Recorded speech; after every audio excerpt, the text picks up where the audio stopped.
Il-kriżi tal-enerġija li qed tolqot lill-kontinent Ewropew qed tiġri minħabba żieda fid-domanda tal-enerġija wara l-pandemija globali u ġiet milquta iżjed bil-gwerra fil-lvant tal-Ewropa bejn ir-Russja u l-Ukrajna.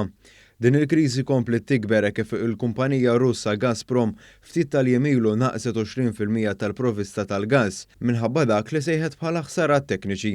B'reazzjoni għal dan il-Ministri tal-Enerġija tal-Unjoni Ewropea iltaqgħu fi Brussell aktar tard din il-ġimgħa fejn qablu dwar ftehim li jkun hemm nuqqas ta' 15% mill-provista tal-enerġija.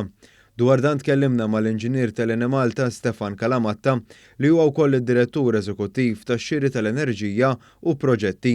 L-Inġinier Kalamatta spjega li peress li Malta hija gżira hija maqtuwa min-netwerk tal-gass Ewropew u b'hekk l-importanza tad-deroga biex Malta tiġi eżentata minn dan l-impenn. Il-Gvern Malti irnexxielu jġib deroga sabiex Malta tiġi eżentata minn dawn il-miżuri. Però tajjeb illi wieħed jgħid illi kif jaf kulħadd il-prezz tal-gass u allura l-prezz tal-elettriku fuq suq Ewropew minn fejn nimportaw l-enerġija permezz interconnector sploda dal-aħħar sena.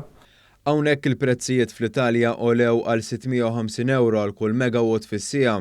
Ma' One News, id-Direttur Eżekuttiv tax-Xiri tal-Enerġija u Proġetti tal-Enemalta spjega kif Malta ġġib l-enerġija tagħha primarjament mill-gass naturali tal-LNG li mhuwiex mill-Gridd Ewropew kif ukoll mill-interconnector.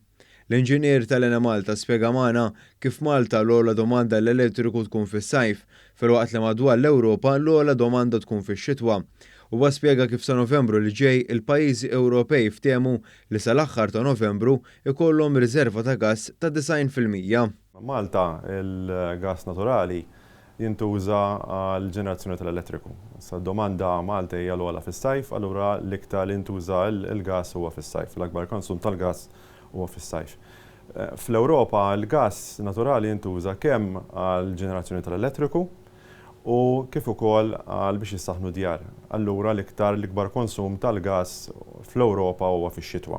L-Inġinier Kalamatta irrimarka kif għalkemm Malta mhix milquta direttament laqal jibqa' element kruċjali quddiem dawn l-isfidi. Huwa tajjeb u importanti li fil-waqt li l-Gvern għamel tajjeb għal dan sabiex iżomm l-istabilta tat-tariffi li jħallsu l-konsumaturi tajjeb kemm għall-but tal-konsumatur. Kif ukoll għall-ambjent li l-konsumaturi jieħdu ħsieb kemm jista' jkun li jużaw l-elettriku bil-għaqal u titnaqqas il-ħela.